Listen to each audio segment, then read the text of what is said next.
Olympic पदक विजेता और शार्प शूटर राज्यवर्धन सिंह ने बुधवार को भाजपा के टिकट पर जयपुर ग्रामीण लोकसभा सीट से नामांकन दाखिल किया।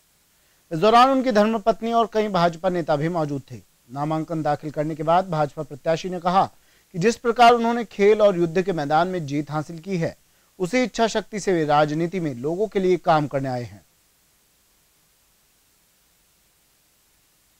पाई आज तक, चाहे वो खेल के मैदान में हो या युद्ध के मैदान में, वो सफलता अब लोगों तक मैं पहुंचाना चाहता हूं। उसी दृढ़ निश्चय से जिस इच्छा शक्ति से मैंने यहां काम करा, उसी इच्छा शक्ति से दृढ़ निश्चय से मैं अब राजनीति में लोगों के लिए काम करने के लिए आया।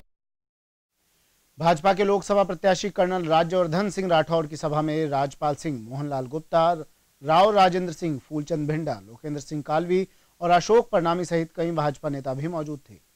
उन्होंने जयपुर देहात से कांग्रेस प्रत्याशी सीपी जोशी पर जमकर निशाना साधा। उन्होंने सीपी जोशी को बाहरी उम्मीदवार भी बताया।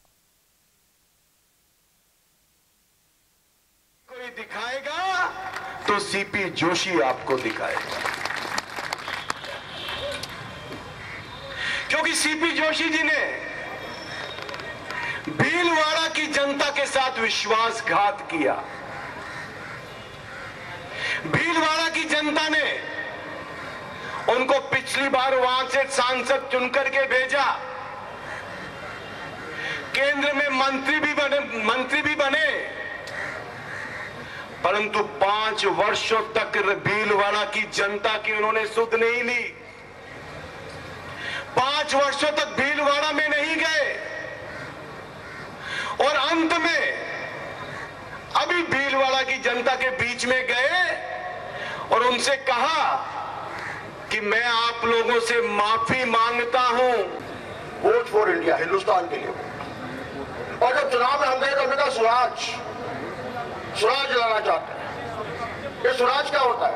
1943 में हिंदुस्तान को आजादी मिली और आजादी इस रूप में मिली कि अंग्रेज हिंदुस्तान से चला गया, लेकिन अंग्रेजियत हिंदुस्तान से हमें अपना राज तो मिला, लेकिन स्वराज नहीं मिला। और स्वराज कौन सा? जो मोहनलाल जी गुप्ता कह रहे थे, जयपुर में रामचरण राम और वहां पर राज्य राम राज्य। ये राम राज्य क्या है? ये राम राज्य स्वराज है।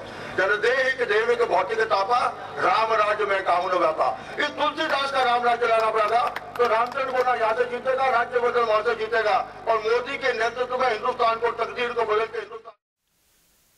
भाजपा से जयपुर ग्रामीण लोकसभा सीट पर नामांकन दाखिल करने के बाद भाजपा की